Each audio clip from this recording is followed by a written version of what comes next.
I stood in the rain-soaked Portland twilight, clutching a bouquet of lilies, watching my niece Lila take the stage at her art school graduation.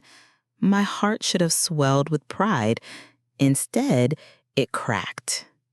She was radiant, her voice steady as she thanked a family friend, Clara, for funding her dream. Clara, who hadn't paid a dime.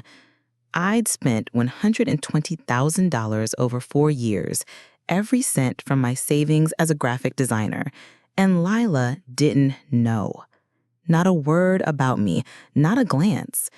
I'm Elowen Vance, 28, the kind of person who blends into the background of family photos. I live in a small loft near the Willamette River where the city's gray hum keeps me company.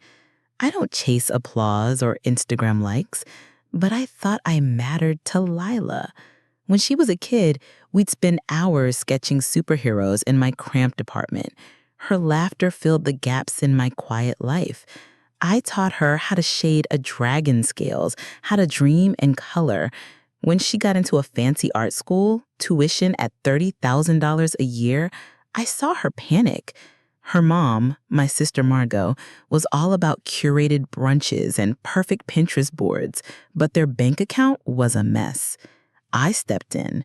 I didn't have kids, didn't have a partner, just a steady freelance gig and a stubborn belief in Lila's talent. I gave up a job offer in New York, a chance to design for a big agency, to keep her dream alive. I wired the money every semester. No fanfare, no strings. Margot barely said thanks. Lila hugged me once, her eyes bright with promise.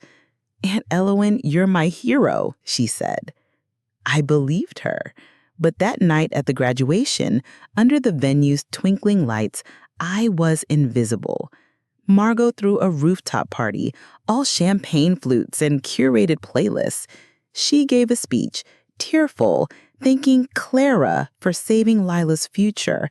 Clara, who'd sent a $50 gift card once. I stood by the bar, my new blazer stiff against my shoulders, waiting for a nod, a whisper, anything. Then I heard Margot's voice, sharp and smug, to a cousin nearby. "Elowen probably thinks she's owed a medal." They laughed.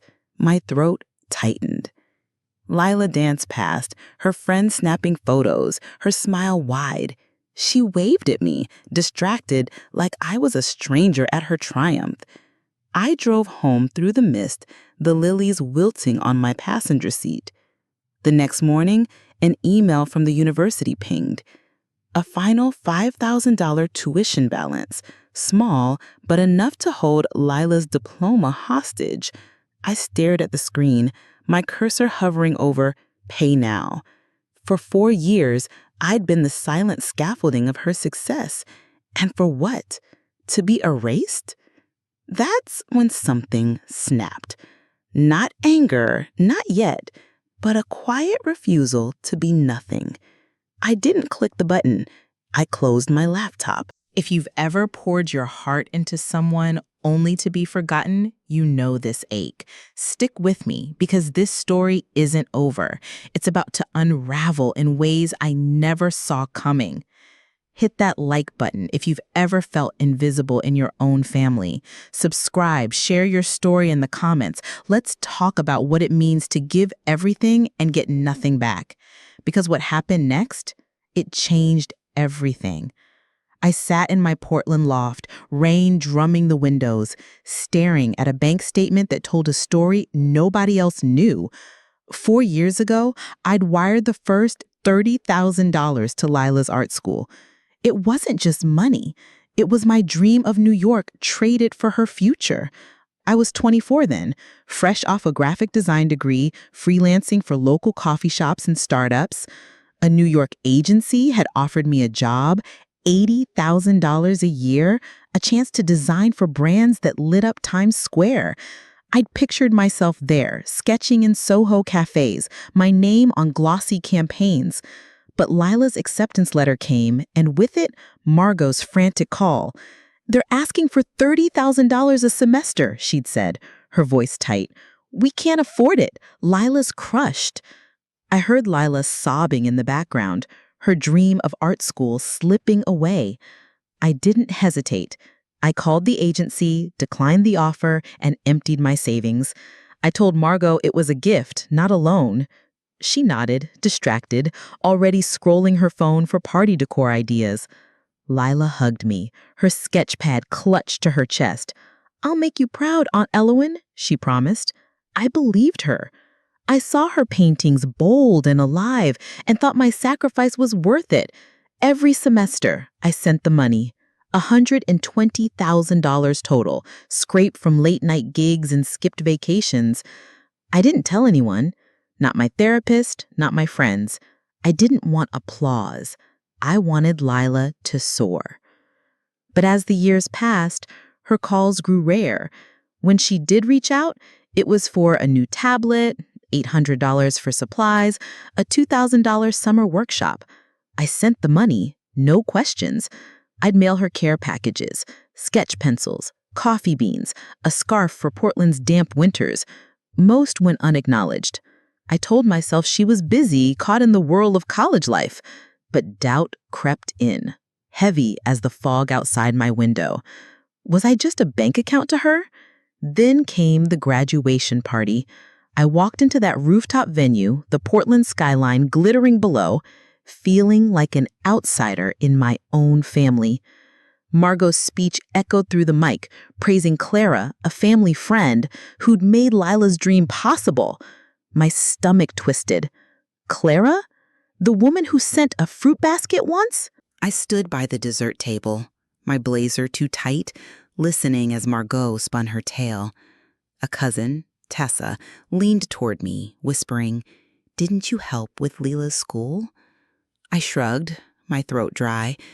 Then I overheard Margot, her voice low but sharp. "Elowen's just artsy. She probably thinks this makes her special."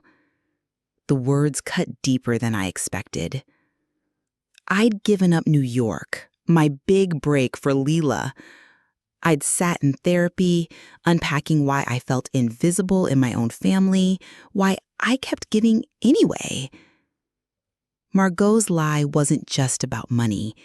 It was about erasing me.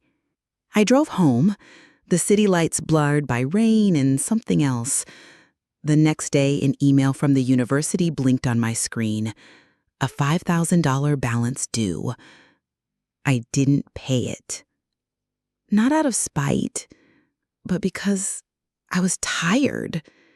Tired of carrying a dream nobody saw. What happened next wasn't just about money. It was about a lie that spread faster than I could have imagined. The Portland rain had stopped, but the air in my loft felt heavy, like the city was holding its breath. I sat on my couch, scrolling through photos from Lila's graduation party, each one a reminder of the night I'd been erased. Lila had danced through the crowd, her laughter bright, her friends snapping selfies under string lights. I'd stood by the bar, nursing a soda, waiting for her to notice me. She didn't. Not once. Her speech echoed in my head. "Clara, you made this possible." Clara, who'd never paid a cent of the $120,000 I'd sent to her art school. I'd spent 4 years funding Lila's dream, wiring $30,000 each semester from my freelance gigs. I'd given up a New York job, my chance to design for the world's biggest brands. I told myself it was worth it, that Lila's paintings, vivid, fearless, were my reward. But her silence grew louder. Her calls, once weekly, dwindled to texts asking for $500 here, $1,000 there. I sent the money, ignoring the ache in my chest. The party was the breaking point. Margot, my sister, stood on that rooftop, her voice thick with fake tears, thanking Clara for saving Lila's future. I felt the room tilt. Clara, who'd sent a $50 gift card years ago, basked in the applause.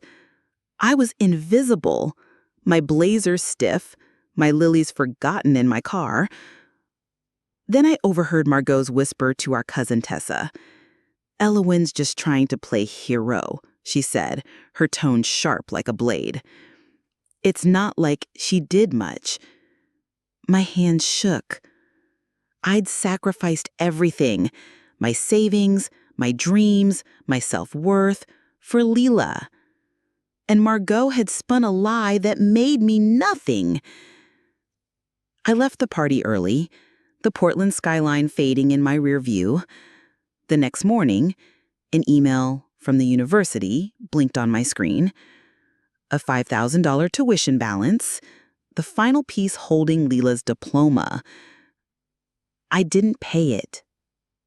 For the first time in 4 years, I let the deadline pass.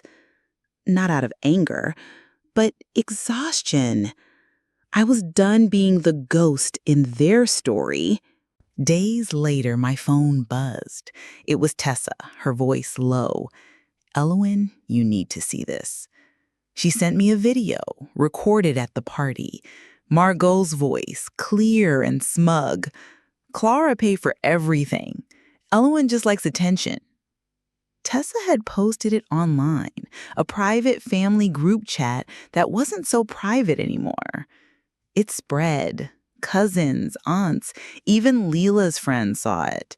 I stared at my phone, the comments piling up. Is this true?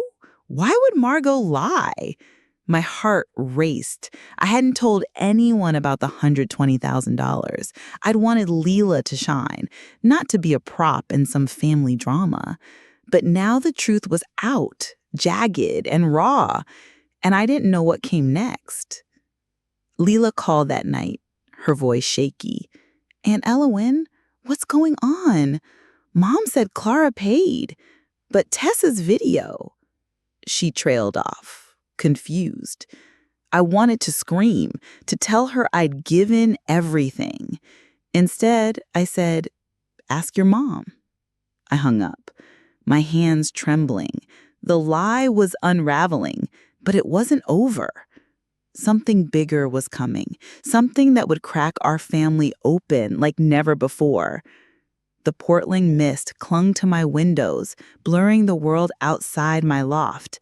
I sat at my kitchen table, the university's email still open. $5,000 unpaid, Lila's diploma on hold. For 4 years, I'd wired $120,000 to her art school. Every cent a piece of my own dreams. New York, a big design career, gone. Now I'd let the payment lapse, and the weight of that choice settled like damp air in my lungs. I wasn't angry. Not exactly. I was tired, bone-deep tired of being the invisible aunt who gave everything and got nothing. Lila's graduation speech still stung. "Clara, you made this possible." Clara, who'd sent a fruit basket once. My sister Margot had spun the lie, and Lila believed it. I'd overheard Margot at the party, her voice sharp. "Ellie's just artsy. She wants attention." I'd spent years in therapy, untangling why I kept giving to a family that dismissed me. I'd given up an $80,000 job offer to fund Lila's art school, told myself her paintings were worth it. But her calls stopped, replaced by text for money. $800 for a tablet, $2,000 for a workshop. I sent it, hoping each package, each scarf or sketchbook would remind her I existed. They didn't. That night, my phone rang. Lila's name flashed, and my stomach knotted. I let it go to voicemail. She called again, then again. I picked up, my voice steady. "What's wrong?" "Aunt Elowen," she said, her voice cracking. "They won't release my diploma. There's a $5,000 balance. I thought Clara paid everything." She sounded frantic, like a kid lost in a crowd. "Mom said it was handled. I don't understand." I closed my eyes, the words I'd buried for years clawing up. "Clara didn't pay, Lila. I did. Every semester, $120,000. Silence. A long, trembling pause. "What?" she whispered. Mom said, she said you were helping because you felt guilty, that you were trying to control me. My blood went cold. Margot hadn't just erased me. She'd painted me as manipulative. I gripped the phone, my voice low. I gave up my dream job for you. I didn't want control. I wanted you to shine. I didn't know, she stammered.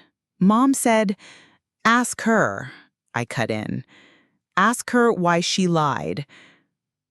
I hung up, my hands shaking. The room felt too small. The city's hum too loud. I'd spent years building Lila's future, only to learn she'd been fed a story that turned me into a villain. The next morning, my cousin Tessa texted. The video of Margot's lie, her smug claim that Clara paid, had gone beyond our family chat. It was on a local Portland art forum, shared by one of Lila's classmates. Comments poured in. Who's Elowen? Why would her sister lie? My heart pounded. I hadn't wanted this. Public exposure, family secrets spilled like paint on a canvas. But the truth was out, and it was spreading. Lila's confusion, Margot's deception, it was all unraveling. I sat back, staring at the rain, knowing the next call would change everything. The Portland rain hadn't let up, a steady drizzle that matched the churn in my chest. I sat in my loft, the university's unpaid $5,000 tuition email still glaring from my laptop. I'd funded Lila's art school for 4 years, $120,000, every cent a piece of my sacrificed New York dream. Now, after Lila's graduation speech thanked Clara, a family friend who'd never paid a dime, and Margot's lie that I was manipulative, I'd let the final payment lapse. Lila's call last night had shaken me. Mom said you were helping out of guilt, she'd stammered, unaware I'd paid every semester. I hung up, telling her to ask Margot. But the truth was out. My cousin Tessa's video of Margot's smug party lie, Clara paid for everything, had spread from our family chat to a Portland art forum. The comments stung. Who's Elowen? Why lie about her? I wasn't ready for what came next. Margot called, her voice sharp through the phone. Elowen, you're ruining us, she snapped. The registrar called Lila's dad. They're holding her diploma. People are talking. I leaned against my kitchen counter, the city's gray light filtering through the window. I paid $120,000, Margot, 4 years. You told Lila I was controlling her. She scoffed. You're making this about you. You always do. You offered to pay. Now you're throwing a tantrum because you weren't thanked? My throat tightened. I'd spent years in therapy, unpacking why I gave so much to a family that saw me as artsy and impractical. I'd given up an $80,000 New York job for Lila, wired money for her tablets, her workshops, her future. This isn't about thanks, I said, my voice low. It's about you lying. You told everyone Clara paid. You made me the villain. You're being dramatic, she hissed. Fix this or you're humiliating Lila. Something snapped. I carried their weight too long. I'm done fixing your messes, I said.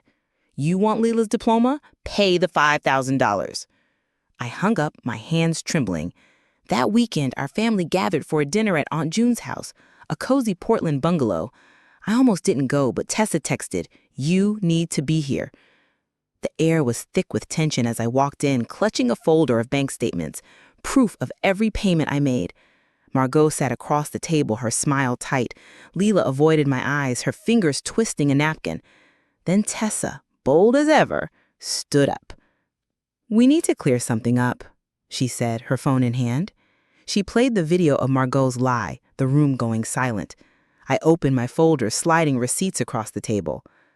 I paid $120,000 for Lila's school, I said, my voice steady. Every semester. Not Clara. Me. Gasps rippled. Aunt June's eyes widened. Lila stared at the receipts, her face pale. Margot's fork clattered. "You didn't have to make a scene," she muttered. "You did that," I said. "You erased me." Lila's eyes met mine, wet with tears. The room felt alive, electric with truth. I'd spent years invisible, but now they saw me, and what happened next would shake our family to its core. The Portland rain had softened to a drizzle, but the air in Aunt June's bungalow clung to me, heavy with the aftershock of truth. I just laid bare my secret at the family dinner. My folder of bank statements, proof of the $120,000 I'd paid for Lila's art school, splayed across the table like a confession. For 4 years, I'd funded her dream, sacrificing a New York design job, my savings, my sense of self. But at her graduation, Lila thanks Clara, a family friend who'd never paid a cent, while my sister Margot spun a lie that I was manipulative, a meddler seeking control. The room had gone quiet after I spoke. Lila's eyes, wide and wet, locked on the receipts. Margot's face was a mask, her fork still on the table where it had fallen. Aunt June, usually the peacemaker, looked at me with something new. Respect, maybe? Or regret? Tessa, who'd played the video of Margot's lie, stood with her arms crossed, daring anyone to speak. I didn't plan what came next. I'd spent years in therapy untangling why I gave so much to a family that saw me as the artsy Elowen, the odd one out. I'd wired money for Lila's tablets, her workshops, her $30,000 a year tuition, thinking her paintings, bold, alive, were my reward. But her calls had faded, her thanks replaced by silence. Margot's party lie, caught on Tessa's video and now viral on a Portland art forum, had cracked something open. I wasn't invisible anymore.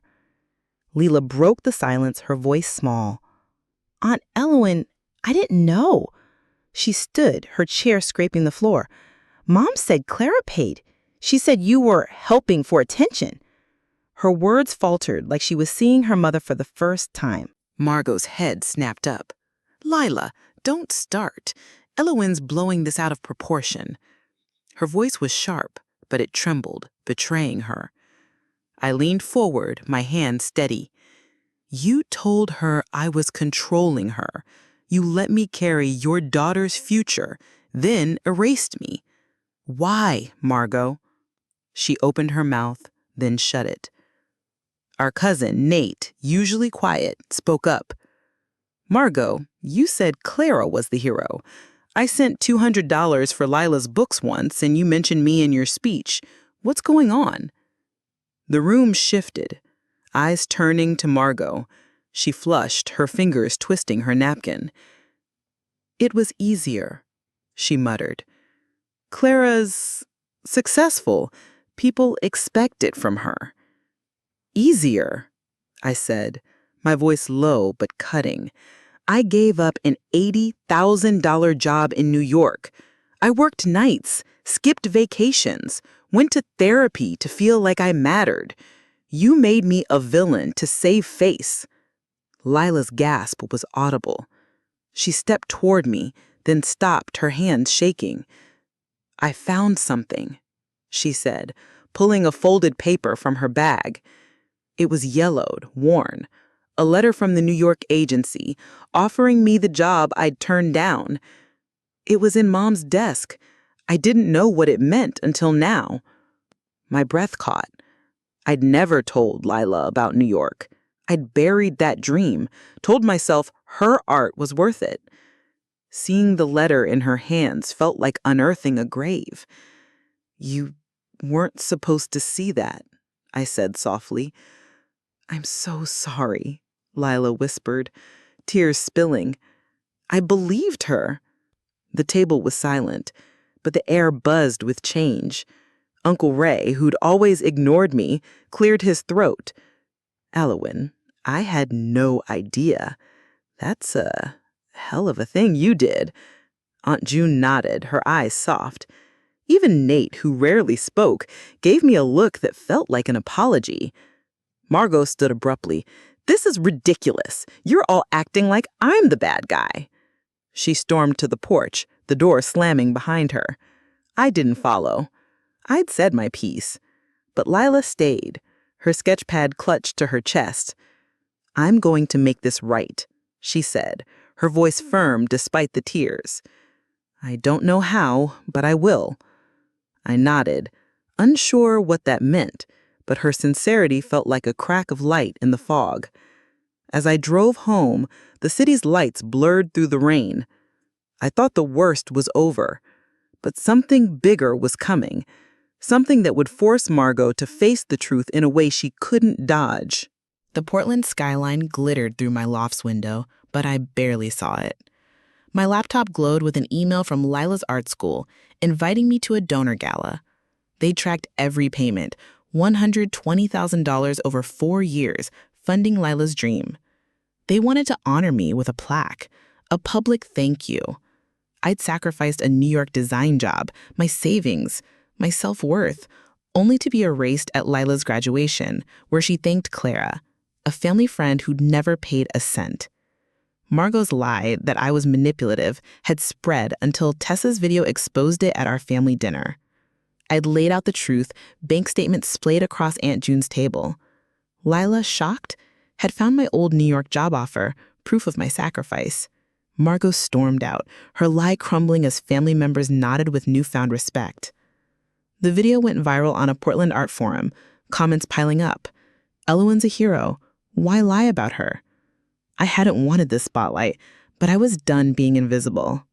I clicked yes to the gala, not for glory, but because I was tired of Margot's smirk, her dismissal at the party. Elowen's just artsy. I didn't tell anyone. Weeks later, the school's website posted the honoree list, my name in bold. My phone buzzed with texts, cousins, uncles, even my grandmother, who'd always favored Margot. Wish I'd known. You deserved better. Margot called, her voice tight. You let them post your name. You're humiliating us. I laughed, bitter. You did that when you lied. I just didn't stop the truth. She went silent, then snapped, This'll haunt Lila. People will think she needed charity. I froze. Charity? I gave up everything because I believed in her. She hung up, leaving the air heavy. Days later, my doorbell rang. Lila stood on my porch, rain-soaked, holding a folder. I messed up, she said, her voice soft but steady. I let her in, the scent of damp wool filling my loft. We sat, the silence thick, like the old days when we'd sketched together. She slid the folder across the table, a handwritten letter, pages long. She said, I wrote this before the gala post. I was going to mail it, but I needed to say it in person. Her eyes were red, earnest. I didn't forget you. I just stopped thinking. Mom said you wanted attention, that you were weird. I believed her because it was easier. Her voice cracked. Then I found your job offer. I saw what you gave up. My chest tightened. I'd buried that New York dream, told myself Lila's art was worth it. I didn't do it for thanks. I did it for you. She nodded, tears falling. I don't deserve it, but I'm here because I finally get it. I'm sorry, Aunt Elowen. We talked, not about the past, but her future, a job at a Seattle gallery. She hugged me fierce, promising to stay close. As she left, I opened her letter. Her words, raw and honest, felt like a bridge rebuilt. But the gala was coming, and with it, a moment that would turn our story upside down. The Portland rain had cleared, leaving a crisp evening that felt like a fresh start. I stood in my loft, Lila's letter on my table, her words a quiet promise. I won't forget again. She'd come to my door days ago, owning her mistake after I'd funded her art school, $120,000 over 4 years, a sacrifice that cost me a New York design job. At her graduation, she'd thanked Clara, not me, misled by Margot's lie that I was manipulative. The truth broke free at Aunt June's dinner, my bank statement silencing the room. The viral video of Margot's deception and the university's gala invite had shifted everything. Margot paid the final $5,000 tuition, her pride bending under scrutiny. Lila's letter and her visit rebuilt our bond. Then, weeks later, an envelope arrived. No return address. Inside, an invitation to our cousin Nate's wedding with a note in Lila's handwriting. Table reserved for Aunt Elowen. I smiled, the weight of years lifting. I wasn't invisible anymore. At the wedding, Lila found me, her eyes bright.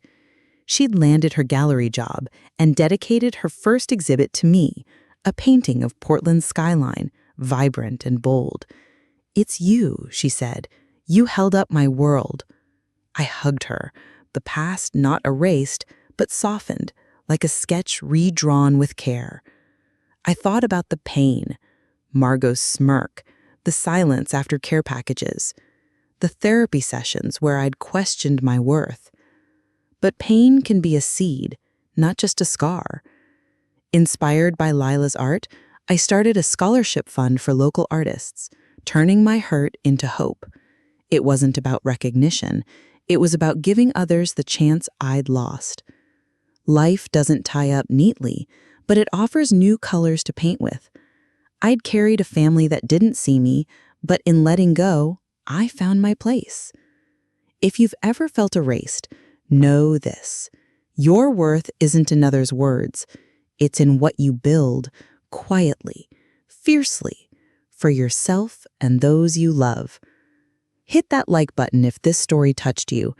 Share it with someone who's felt invisible. It might remind them they're seen. Subscribe for more stories that dig deep. And drop a comment. Have you ever given everything and been forgotten? Let's talk about it. Your story matters. The gala loomed, but I was ready. What happened there would rewrite our family's ending in ways none of us expected.